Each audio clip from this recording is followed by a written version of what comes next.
अरे भाई बहुत शुक्रिया। जो आज पार्लिमानी पार्टी का इजलास भी हुआ, लीडरशिप ने भी बातें की, आप मुतमईन हुए? देखिए, हमें तो सिर्फ ये कंफर्मेशन चाहिए थी कि हमारे बारे में जो बात की गई थी, हमें सिर्फ इस चीज़ की हमें एक जुस्तजू कह लें या एक थी कि वाकई खान साहब ने हमारे बारे में कोई इस तरह की बात की है, ताकि फिर हम पार्टी में रहना ही हमारा नहीं बनता।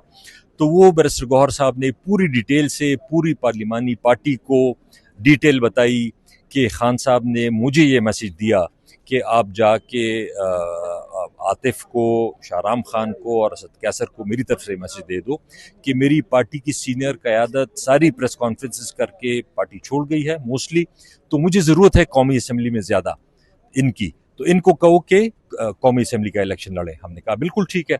तो गौहर साहब ने कहा कि यही मैसेज खान साहब ने मुझे दिया और यही मैसेज मैंने अली अमीन साहब को दिया, इसके अलावा और कोई बात हुई नहीं है।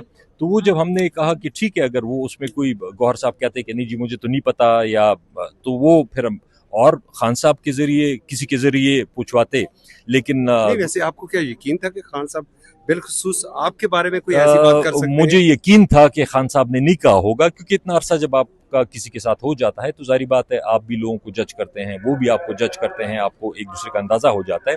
लेकिन बहरहाल एक बात आई थी, तो मैं खुद से तो नहीं कह सकता था कि ये जी नहीं नहीं हो सकता। जाहिर बात है कि उन दिनों बैरिस्टर गौहर ही सारे मैसेजेस आते ले जाते थे। बाकी तो हम सारे असद कैसर, मैं, शाहराम तरक्की, अली अमीन साहब सारे अंडरग्राउंड थे, तो हमारा तो कोई कांटेक्ट ही नहीं होता था। कांटेक्ट सिर्फ और सिर्फ उन दिनों ज्यादा जो टिकटों की बात थी वो गौहर साहब की थ्रू ही होती थी, और उन्होंने क्लियर कर दिया तो बस ठीक है, आप मुतमईन हो गए? हम मुतमईन हो गए। Thank you, thank you.